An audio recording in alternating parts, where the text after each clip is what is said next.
മഴക്കാലത്ത് അല്പം ചൂടൻ ബിസിനസ് ചർച്ചകളായാലോ? കേരളത്തിൽ വാർഷിക വരുമാനം 1000 കോടിയിലധികം രൂപയുള്ള എത്ര കമ്പനികളുണ്ടെന്ന് നിങ്ങൾക്കറിയാമോ? എന്നാൽ ഉത്തരം നിങ്ങൾ മലയാളികളെ അമ്പരപ്പിക്കും. കൊച്ചു കേരളം ബിസിനസ്സിൽ വലിയ മുന്നേറ്റത്തിലാണ്. 1000 കോടി വരുമാനം നേടാൻ തക്കവിധം ഒരു കമ്പനിയെ വളർത്തിയത് എങ്ങനെയായിരിക്കും?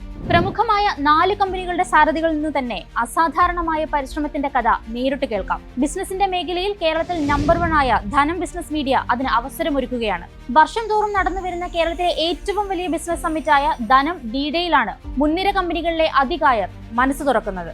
മലയാളിക്ക് പരിചയപ്പെടുത്തലുകളുടെ ആവശ്യമില്ലാത്ത Joy Alukkas group chairman doctor Joy Alukkas, സുഗന്ധവ്യഞ്ജനങ്ങളുടെയും ഒലിയോർ എസൻസിന്റെയും മുൻനിര കയറ്റുമതിക്കാരായ സിന്തൈറ്റ് ഇൻഡസ്ട്രീസിന്റെ managing director Aju Jacob, footwear രംഗത്ത് വലിയ മാറ്റങ്ങൾക്ക് തുടക്കമിട്ട വോക്കരു ഇന്റർനാഷണലിന്റെ മാനേജിംഗ് ഡയറക്ടർ വി നൌഷാദ്, വാഹന രംഗത്തെ പ്രമുഖരായ പോപ്പുലർ വെഹിക്കിൾസ് ആൻഡ് സർവീസസിന്റെ മാനേജിംഗ് ഡയറക്ടർ നവീൻ ഫിലിപ്പ് എന്നിവർ സഹസ്ര കോടി വരുമാനത്തിലേക്ക് നടന്നു കയറിയ വിജയ രഹസ്യങ്ങൾ വെളിപ്പെടുത്തും. കേരളത്തിന്റെ മാറുന്ന ബിസിനസ് സാഹചര്യങ്ങളിൽ എങ്ങനെയാണ് ഇവർ 1000 കോടി നേടിയതെന്നും അത് നിലനിർത്തിയതെന്നും നിങ്ങൾക്കറിയണ്ടേ? എങ്കിൽ വരൂ, ജൂൺ 25-ന് കൊച്ചി ലേ മെറിഡിയനിൽ നടക്കുന്ന ധനം ബിസിനസ് മീഡിയയുടെ D-Day-യിലേക്ക്. കൂട്ടത്തിൽ ഒരു ചോദ്യം കൂടി. കേരളത്തിൽ 1000 കോടിയിലധികം വരുമാനമുള്ള എത്ര കമ്പനികളുണ്ടെന്ന് നിങ്ങൾക്കറിയാമോ? ഉത്തരം കമന്റ് ബോക്സിൽ രേഖപ്പെടുത്താൻ മറക്കരുത്.